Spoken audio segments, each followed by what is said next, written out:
Relax and learn simple English with Easygoing English podcast. Have you ever heard native English speakers say unfamiliar expressions and wondered what they meant and how to respond to them?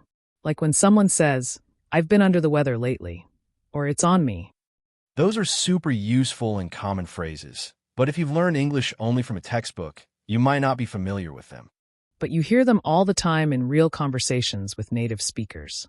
Today, we're going to go over 10 practical English phrases that are often used in real-life conversations. This is the kind of stuff that helps you speak naturally and confidently, just like a native speaker. I learned something new while doing research on this, something I didn't know before. I'll share it with you later, so stick around till the end. Now I'm curious. Let's get started. First phrase, be swamped. You'll probably hear this a lot in workplaces or even in casual chats. If you listened to the first episode, you may remember Josh using this phrase. Would you like to explain what it means? It means you're really busy, like completely buried in work or responsibilities. Right. I would say it's an informal phrase, and you'd use it with friends and coworkers. Anyone you speak to casually. You might hear it if you ask someone to hang out and they say, "Sorry, I'm swamped this week." If someone says that to you, a good response might be, "No worries, hope it slows down soon." Let's see how this would sound in a real conversation. Sure, let's do it. Hey, would you mind taking a look at the report I wrote? I'd love to, but I'm swamped with so many things to do at the moment. Can you give me a few hours? Oh, sure. No worries. Take your time. Next up, under the weather. This one may confuse some people if they've never heard of it, but it's actually about health. How would you explain the meaning? It means someone isn't feeling well. You might hear someone say, "I'm feeling a bit under the weather, so I'm staying home today." And a kind response would be, "Hope you feel better soon." Here's a quick example in context. "Hey, I haven't seen you in a while. What have you been up to?" I've been under the weather lately, so I've been staying in bed most of the day for the last few weeks. "Oh, I'm really sorry to hear that. I hope you get better soon." All right, moving on. Call it a day. It means to stop working, especially when you've done enough. It's informal but used all the time at work. When someone says it, they mean, "We're done for the day," or "Let's stop for now." You may even hear it in class when a professor ends a lecture. The long-awaited moment for all the students. And like you said, it's often used at workplaces. There's a similar expression, call it a night. Call it a day, and call it a night don't actually mean the same thing. Call it a day means to stop a particular activity for the rest of the day. It implies finishing work or some task, usually with the intention of resuming it another day. It doesn't necessarily mean it's nighttime. You could call it a day at 3 p.m. if you're finished with your work. Call it a night means to stop a particular activity for the rest of the night, and it often implies going home or going to bed. It specifically relates to ending evening or nighttime activities. Let's do a quick dialogue where you might hear this phrase. "I've been working on this report for 6 hours straight. I think I'm done for now." Yeah, you look tired. Why don't you call it a day and finish the rest tomorrow? "Good idea. I'll pick it up again in the morning." "Cool. Let's do another with call it a night." It's getting pretty late, and I have an early start tomorrow. Me too. It was fun catching up, though. Definitely. Let's call it a night then. Next phrase. Hang in there. It's used to encourage someone going through a hard time.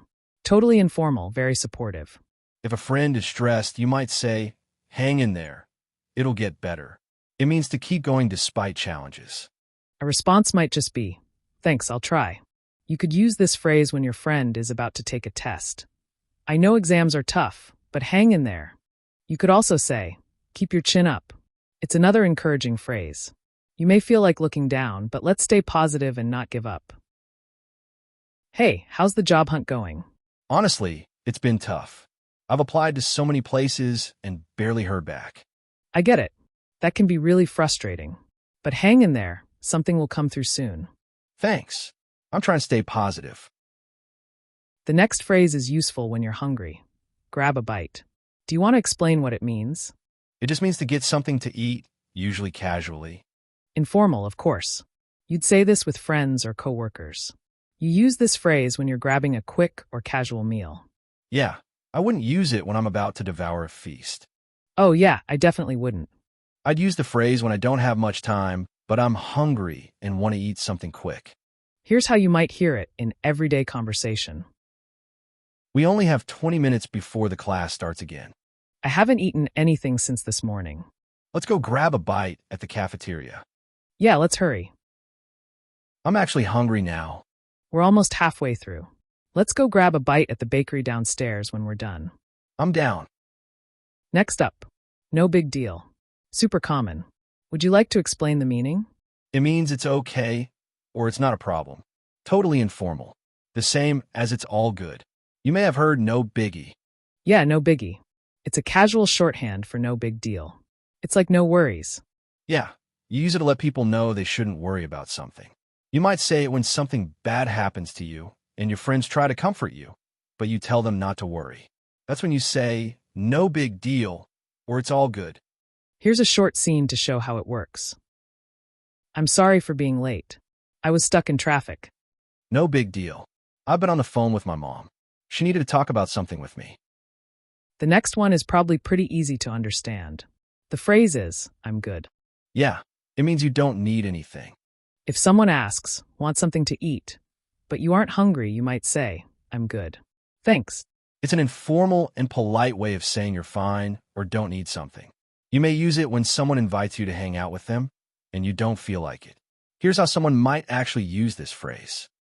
Would you like to go to the sushi restaurant that just opened last week? I'm good. You could also say, I'm okay or no, thank you in this situation. Next phrase could follow that. It's on me? Exactly. Do you use it often? I know someone who says that a lot. It's super common when it comes to paying for someone else. Yeah, people say this when they want to pay for someone else, usually in a friendly or generous way.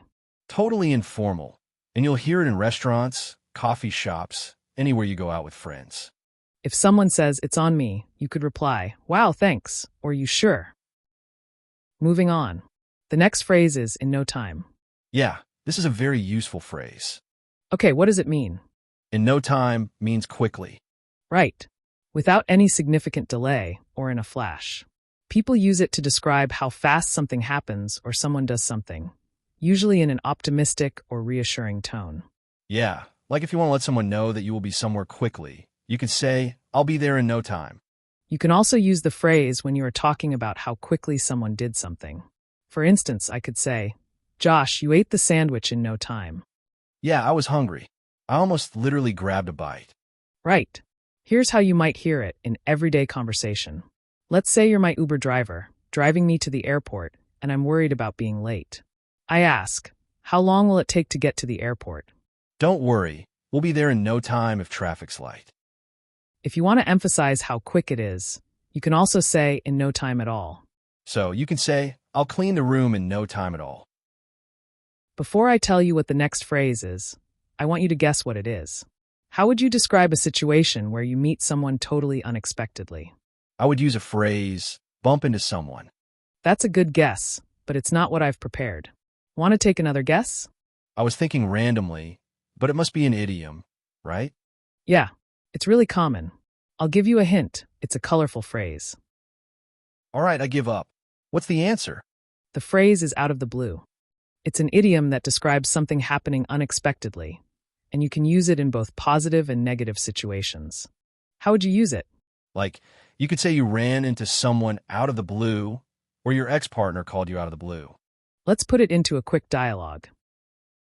So, how's your week been? Anything exciting? Oh, you won't believe what happened yesterday. I was just walking to the gym, minding my own business, when out of the blue, I hear someone yell my name. No way, who was calling you? My old roommate from college, Chris. I haven't seen him in like 5 years. He was just visiting town for a day. Oh yeah, that's so random.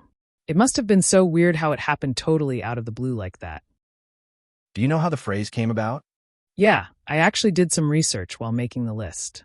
You're awesome, Claire. As usual. Thanks. So, it originally stemmed from a longer idiom, a bolt out of the blue, as a reference to the remote possibility of lightning striking from a clear blue sky. So, it initially referred to something that was extremely rare or nearly impossible. Interesting. So the blue refers to the sky.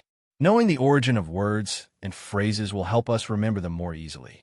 Yeah, it would be interesting to explore the etymology of words and phrases in English in future episodes.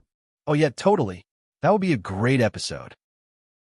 All right, so this is for you, the viewers. We'd love for you to pick your favorite phrase from today's lesson. Write your own sentence using it, and share it in the comments below. And if you found this helpful, don't forget to like the video and subscribe for more real-life English with us. We'll see you in the next episode of Easygoing English Podcast. Take care and hang in there.